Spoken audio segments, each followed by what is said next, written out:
اعوذ باللہ من الشیطان الرجیم بسم اللہ الرحمن الرحیم۔ السلام علیکم۔ دنیا کے اندر انسان کا سب سے خوبصورت رشتہ والدین کے ساتھ ہے، ماں باپ، بہن بھائی اور رشتہ داروں کے ساتھ ہے۔ تو انسان یہ سوچتا ہے کہ جنت میں ہم اپنے ماں باپ سے مل سکیں گے یا بہن بھائی یا کوئی دوسرے رشتہ داروں کے ساتھ کیا ہماری ملاقات ہو سکے گی۔ آج کی ویڈیو شروع کرنے سے پہلے جنہوں نے ابھی تک میرے چینل کو سبسکرائب نہیں کیا، سبسکرائب کریں، لائک کریں اور کامنٹ میں بتائیں آپ کو یہ ویڈیو کیسی لگی ہے۔ انسان کے لیے دنیا میں سب سے زیادہ پاکیزہ اور محبت کرنے والا رشتہ اس کے ماں باپ کا ہے، اور اس کے بعد اس کے بہن بھائی، پھر دوسرے رشتہ دار اس میں آتے ہیں۔ دنیا میں قائم یہ رشتے کسی بھی انسان کے لیے اولین ترجیح ہوتے ہیں، جبکہ کچھ رشتے تو ہماری زندگی کے لیے ایسے اہم اور لازم اور ملزوم بھی ہو جاتے ہیں کہ ان کے بغیر زندگی گزارنا ناممکن اور محال ہو جاتا ہے۔ جنت ایک ایسی شاندار اور بے مثال جگہ ہے جو اللہ نے ایمان والوں کے لیے بنائی ہے، اور اس میں ایسی نعمتیں رکھی ہیں جو نہ کسی آنکھ نے دیکھی ہیں، نہ کسی کان نے سنی ہیں، اور نہ انسان کے دماغ میں اس کا تصور آتا ہے۔ جنت کی کسی بھی نعمت کا دنیا سے کوئی مقابلہ نہیں۔ لیکن اب سوال یہ ہے، کیا انسان کی نہ ختم ہونے والی زندگی میں ہمارے یہ اہم اور پاکیزہ رشتے کیا ہمارے ساتھ ہوں گے؟ یعنی جنت میں یہ سوال اکثر ہمارے ذہنوں میں آتا ہے۔ اس دنیا میں ہمارا سب سے عظیم رشتہ ہماری ماں جنت میں بھی ہمارے ساتھ ہوگی؟ یہ احادیث کی روشنی میں اس سوال کا جواب تلاش کرتے ہیں۔ احادیث میں ہے، جب کوئی روح علیین میں پہنچتی ہے تو وہاں پر موجود روحیں اس سے ملنے آتی ہیں اور دنیا میں اپنے رشتہ داروں کے بارے میں معلوم کرتی ہیں۔ اس طرح سے جب کوئی انسان مرنے کے بعد جب اس کی روح پہنچی ہے تو اس کے رشتہ دار اس سے ایسے ملتے ہیں جیسے کسی دور دراز سے آنے والے مسافر سے ملاقات کی جاتی ہے، اور دونوں آپس میں مل کر بہت خوش ہوتے ہیں۔ ارشاد باری تعالیٰ ہے، اے میرے بندو، آج تم پر نہ کوئی خوف طاری ہوگا اور نہ تم غمگین ہوگے۔ میرے وہ بندے جو ہماری آیتوں پر ایمان لائے، فرما بردار رہے، تم بھی اور تمہاری بیویاں بھی خوشی سے چمکتے چہروں کے ساتھ جنت میں داخل ہو جاؤ۔ ان کے آگے سونے کے پیالے اور گلاس گردش میں لائے جائیں گے، اور اس جنت میں ہر وہ چیز ہوگی جس کی دلوں کو خواہش ہوگی، جس میں آنکھوں کو لذت حاصل ہوگی، اور ان سے کہا جائے گا اس جنت میں تم ہمیشہ رہو گے۔ اور یہ آیت سے ثابت ہوتا ہے کہ جنتی مردوں کی بیویاں بھی جنت میں ان کے ساتھ ہوگی اور ایک ساتھ جنت میں رہیں گے۔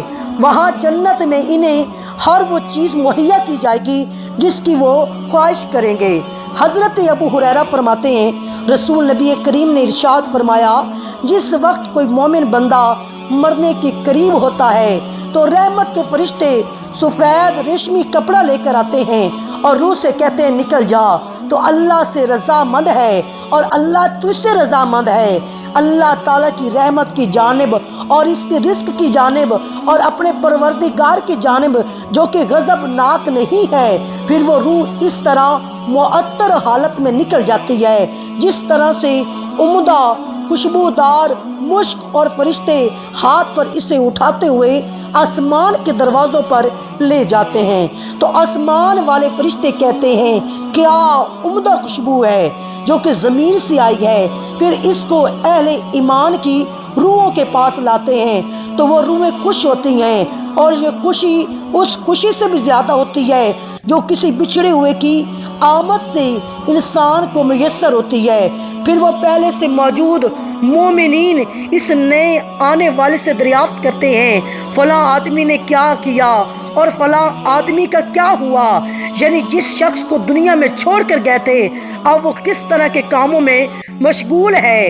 پھر انہی میں سے چند روحیں آپس میں ایک دوسرے سے کہتی ہیں ابھی ٹھہر جاؤ اور اسے چھوڑ دو کیونکہ یہ دنیا کے غم میں مبتلا تھا۔ یہ روح پوچھتی ہے کیا وہ شخص ابھی تم لوگوں کے پاس نہیں پہنچا؟ وہ تو کب کا مر چکا تھا۔ اس پر وہ روحیں کہتی ہیں پھر وہ تو جہنم میں گیا ہوگا۔ پیارے نبی حضرت محمد مصطفیٰ نے فرمایا تمہارے اعمال تمہارے ان رشتہ داروں اور خاندان والوں کے سامنے جو آخرت یعنی عالم برزخ میں ہے پیش کیے جاتے ہیں۔ اگر نیک عمل ہو تو وہ خوش ہوتے ہیں اور کہتے ہیں اے اللہ آپ کا فضل اور رحمت ہے، اپنی یہ نعمت اس پر پوری کیجئے اور اس پر اس کو موت دیجئے۔ اس طرح ان پر گنہگار شخص کا عمل بھی پیش ہوتا ہے تو کہتے ہیں اے اللہ اس کے دل میں نیکی ڈال دے جو تیری رضا اور قرب کا سبب بن جائے۔ مختلف روایات سے معلوم ہوتا ہے کہ جنت میں مختلف رشتہ دار ایک دوسرے سے ملاقات کریں گے۔ جنت ایک ایسا مقام ہے جہاں پہ وہ لوگ جائیں گے جو نیک ہوں گے، اور جنت میں مختلف رشتہ دار ایک دوسرے کو پہچانتے بھی ہوں گے اور ایک دوسرے سے ملتے جلتے رہیں گے، اور ان میں سے بس کو ایک ساتھ رکھا جائے گا۔ سورۃ طور کی ایک آیت جس میں اللہ تعالیٰ کا فرمان ہے اور جو لوگ ایمان لائے اور ان کی اولاد نے بھی ایمان میں ان کی پیروی کی تو ان کی اولاد کو ہم انہی کے ساتھ شامل کر دیں گے اور ان کے عمل میں سے کسی چیز کی کمی نہیں کریں گے۔ حضرت ابن عباس فرماتے ہیں بے شک اللہ تعالیٰ مومن کی آنکھوں کو ٹھنڈا کرنے کے لیے اس کی اولاد کو ان کے اصل مقام میں بلند کر کے اس کے پاس اس کے درجے میں پہنچا دیں گے، اگرچہ یہ اولاد اپنے اعمال کے اعتبار سے اس درجے تک نہ پہنچتی ہو۔ پھر آپ نبی کریم نے یہ آیت تلاوت فرمائی اور جو لوگ ایمان لائے اور ان کی اولاد نے بھی ایمان میں پیروی کی، اس سے معلوم ہوتا ہے کہ انسانوں کی اولاد کو اس کی خواہش کے مطابق ان کے ساتھ ہی رکھا جائے گا۔ جو لوگ جنت میں جائیں گے تو یقیناً وہ لوگ ہوں گے جنہوں نے اس دنیا میں نیک اعمال کیے ہوں گے، جبکہ ایسے لوگ بھی ہوں گے جنہوں نے گناہ کیے ہوں گے لیکن اپنے گناہوں پر شرمندہ ہو کر اس دنیا میں ہی اللہ سے معافی مانگ لی ہوگی اور صدق دل سے توبہ استغفار کر لیا ہوگا تو اللہ تعالیٰ ان کو معاف فرما کر جنت میں داخل کرے گا جہاں اللہ ان کی ہر خواہش پوری فرمائے گا۔ اور یقیناً اس کی خواہش میں سے ایک خواہش یہ بھی ہوگی کہ دنیا میں اسے جو بھی گناہ سرزد ہو چکے ہیں یا کوئی گناہ والے اعمال اس نے کیے ہوں تو اس سے وہ تمام اعمال بلا دیے جائیں، کیونکہ جنت امن اور سکون کی جگہ ہوگی جہاں منفی خیالات اور غم و غصے کی کوئی گنجائش نہیں ہوگی، اور ایک مومن اور جنتی کے لیے ہر طرف خوشحالی ہی خوشحالی ہوگی، جیسا کہ سورۃ بقرہ کی آیت نمبر 25 میں اللہ تعالیٰ نے فرمایا جو لوگ ایمان لائے نیک عمل کرتے رہے ان کو خوشخبری سنا دو، ان کے لیے جنت کے باغ میں ایک جنت کے لیے باغ ہیں، جنت کے نیچے نہریں بہہ رہی ہیں، جب انہی میں سے اس قسم کا میوہ کھانے کو دیا جائے گا تو کہیں گے یہ تو وہی ہے جو ہم کو پہلے بتایا گیا تھا، اور انہیں ایک دوسرے کے ہم شکل میوے دیے جائیں گے اور وہاں ان کے لیے پاک بیویاں ہوں گی اور وہ جنت میں ہمیشہ رہیں گے اور اللہ تعالیٰ ان کو جنت میں ہمیشہ رکھے گا۔ اور ایک اور حدیث میں رسول نبی کریم نے فرمایا جب اہل جنت میں داخل ہوں گے اور ان میں سے کسی کو اپنے بھائیوں اور رشتہ داروں سے ملنے کی خواہش ہوگی تو اس کا بستر اسے اڑا کر ان کے بستروں کے برابر پہنچا دے گا، پھر دونوں تکیہ لگا کر دنیا میں گزرے ہوئے دنوں کے بارے میں باتیں کرنے لگیں گے۔ ان میں سے ایک اپنے ساتھی سے کہے گا اے فلاں تمہیں یاد ہے اللہ نے فلاں دن اور فلاں جگہ پر ہماری مغفرت فرمائی تھی، اس طرح کہ ہم نے اللہ سے دعا کی تھی اور اللہ نے ہمیں مغفرت کا پروانہ عطا فرما دیا۔ رسول کریم کے مزاج مبارک کے بارے میں متعدد احادیث مبارکہ میں بیان کیا گیا ہے کہ آپ نبی کریم انتہائی شگفتہ مزاج تھے اور نرمی اور محبت سے اور مسکرا کر بات کیا کرتے تھے، تاہم کئی بار نبی کریم بے اختیار ہنس بھی دیتے، مگر یہ اس وقت ہوتا جب اب آخرت کے حالات بیان فرما رہے ہوتے تھے۔ امام عسقلانی فرماتے ہیں یہ کہا گیا ہے کہ آپ نبی کریم صرف آخرت کے امور میں ہنسا کرتے تھے، اگر کوئی معاملہ دنیا سے متعلق ہوتا تو اس پر نبی کریم صرف تبسم فرمایا کرتے تھے۔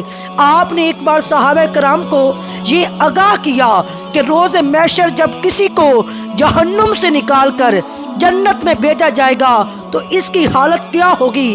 اس پر آپ نے ہنس کر واقعے کا احوال بیان کیا، اور یہ حدیث مبارک کچھ اس طرح ہے۔ حضرت عبداللہ بن مسعود سے روایت ہے کہ حضور نبی کریم نے فرمایا، مجھے اچھی طرح معلوم ہے کہ سب سے آخر میں جہنم سے کون نکالا جائے گا، یا سب سے آخر میں کون جنت کے اندر داخل ہوگا۔ یہ آدمی اپنے جسم کو گھسیٹتا ہوا جہنم سے باہر نکلے گا، اللہ تعالیٰ اس سے فرمائے گا جا جنت میں داخل ہو جا۔ وہ جنت میں داخل ہوگا تو اسے گمان گزرے گا شاید یہ بری ہوئی ہے، چنانچہ وہ واپس لوٹ کر عرض گزار ہوگا، اے رب وہ تو بری ہوئی ہے۔ اللہ تعالیٰ اس سے فرمائے گا جا جنت میں چلا جا، لہٰذا وہ جنت میں داخل ہوگا۔ جنت میں جا کر پھر گمان گزرے گا شاید یہ بری ہوئی ہے، بس وہ واپس لوٹ کر پھر عرض کرے گا، اے اللہ میں نے تو وہ بری ہوئی پائی ہیں۔ تو اللہ فرمائے گا جا اور جنت میں داخل ہو، کیونکہ تیرے لیے جنت میں دنیا کے برابر بلکہ اس سے 10 گنا زیادہ حصہ ہے، یا فرمایا تیرے لیے 10 دنیاؤں کے برابر حصہ ہے۔ وہ عرض کرے گا اللہ کیا مجھ سے تو مذاق کر رہا ہے یا مجھ پر ہنستا ہے، حالانکہ تو حقیقی مالک ہے۔ حضرت عبداللہ بن مسعود فرماتے ہیں میں نے دیکھا اس پر حضور نبی کریم ہنس پڑے، یہاں تک کہ نبی کریم کے دندان مبارک نظر آنے لگے۔ آپ نبی کریم فرماتے تھے یہ اہل جنت کے سب سے کم درجے والے شخص کا حال ہے۔ حضرت ابو سعید خدری سے روایت ہے رسول اللہ نے فرمایا جو آدمی سب سے آخر میں جنت میں داخل ہوگا وہ گرتا پڑتا اور گھسیٹتا ہوا دوزخ سے اس حال میں نکلے گا کہ دوزخ کی آگ اسے جلا رہی ہوگی۔ پھر جب دوزخ سے نکل جائے گا تو پھر دوزخ کی طرف پلٹ کر دیکھے گا اور دوزخ سے مخاطب ہو کر کہے گا کہ بڑی بابرکت ہے وہ ذات جس نے مجھے تجھ سے نجات دی ہے، اور اللہ تعالیٰ نے مجھے وہ نعمت عطا فرمائی ہے جو اولین اور آخرین میں سے کسی کو بھی وہ نعمت عطا نہیں فرمائی۔ پھر اس کے لیے ایک درخت بلند کیا جائے گا، وہ آدمی کہے گا اے میرے پروردگار مجھے اس درخت کے قریب کر دیجئے تاکہ میں اس کا سائے کو حاصل کر سکوں اور اس کے بعد اور اس کے پھلوں سے پانی پیوں۔ اللہ تعالیٰ فرمائے گا اے ابن آدم اگر میں تجھے یہ دے دوں تو پھر اس کے علاوہ اور تو کچھ نہیں مانگے گا۔ وہ عرض کرے گا نہیں اے میرے پروردگار، اللہ تعالیٰ اس سے اس کے علاوہ اور نہ مانگنے کا معاہدہ فرمائیں گے، اور اللہ تعالیٰ اس کا عذر قبول فرمائیں گے، کیونکہ وہ جنت کی ایسی ایسی نعمتیں دیکھ چکا ہوگا جس پر اسے صبر نہ ہوگا۔ اللہ تعالیٰ اسے اس درخت کے قریب کر دے گا، وہ اس کے سائے میں آرام کرے گا، اس کے پھلوں کا پانی پیے گا۔ پھر اس کے لیے ایک اور درخت ظاہر کیا جائے گا جو پہلے درخت سے کہیں زیادہ خوبصورت ہوگا۔ وہ آدمی عرض کرے گا اے میرے اللہ مجھے اس درخت کے قریب فرما تاکہ میں اس کا سایہ حاصل کر سکوں اور اس کا پانی پیوں، اور اس کے بعد میں اور کوئی سوال نہیں کروں گا۔ اللہ فرمائے گا اے ابن آدم کیا تو نے مجھ سے وعدہ نہیں کیا تھا کہ تو مجھ سے اور کوئی سوال نہیں کرے گا؟ اب اگر تجھے اس درخت کے قریب پہنچا دیا تو پھر تو اور سوال کرے گا۔ اللہ تعالیٰ پھر اس سے اس بات کا وعدہ لے گا کہ وہ اور کوئی سوال نہیں کرے گا۔ اللہ تعالیٰ کے علم میں وہ معذور ہوگا کیونکہ وہ ایسی ایسی نعمتیں دیکھے گا جس پر وہ صبر نہ کر سکے گا۔ پھر اللہ تعالیٰ اس کو درخت کے قریب کر دے گا، وہ اس کے سائے میں آرام کرے گا، اس کا پانی پیے گا۔ پھر اسے جنت کے دروازے پر ایک درخت دکھایا جائے گا جو پہلے دونوں درختوں سے زیادہ خوبصورت ہوگا۔ وہ آدمی کہے گا اے میرے اللہ مجھے اس درخت کے قریب فرما، میں اس کے سائے میں آرام کروں اور پھر اس کا پانی پیوں، اس کے علاوہ کوئی اور سوال نہیں کروں گا۔ پھر اللہ تعالیٰ اس آدمی سے فرمائے گا اے ابن آدم کیا تو نے مجھ سے یہ وعدہ نہیں کیا تھا کہ تو اس کے بعد اور کوئی سوال نہیں کرے گا؟ وہ عرض کرے گا ہاں اے میرے پروردگار، اب میں اس کے بعد اس کے علاوہ اور کوئی سوال نہیں کروں گا۔ اللہ اسے معذور سمجھے گا کیونکہ وہ جنت کی ایسی ایسی نعمتیں دیکھے گا جس پر وہ صبر نہیں کر سکے گا۔ پھر اللہ تعالیٰ اسے اس درخت کے قریب کر دے گا۔ جب وہ اس درخت کے قریب پہنچے گا تو جنت والوں کی آوازیں سنے گا، تو وہ پھر عرض کرے گا اے میرے اللہ مجھے اس میں داخل کر دے۔ تو اللہ فرمائے گا اے ابن آدم تیرے سوال کو کون سی چیز روک سکتی ہے؟ کیا تو اس پر راضی ہے کہ تجھے دنیا اور دنیا کے برابر دے دیا جائے؟ وہ کہے گا اے رب العالمین تو مجھ سے مذاق کرتا ہے۔ یہ حدیث بیان کر کے حضرت عبداللہ ہنس پڑے اور لوگوں سے فرمایا تم مجھ سے کیوں نہیں پوچھتے کہ میں کیوں ہنسا؟ لوگوں نے کہا آپ کس وجہ سے ہنسے؟ فرمایا رسول اللہ اسی طرح ہنستے تھے۔ فرمایا اللہ رب العالمین کے ہنسنے کی وجہ سے جب وہ آدمی کہے گا کہ آپ رب العالمین ہونے کے باوجود مجھ سے مذاق فرما رہے ہیں، تو اللہ فرمائے گا میں تجھ سے مذاق نہیں کرتا، مگر جو چاہوں وہ کرنے پر قادر ہوں۔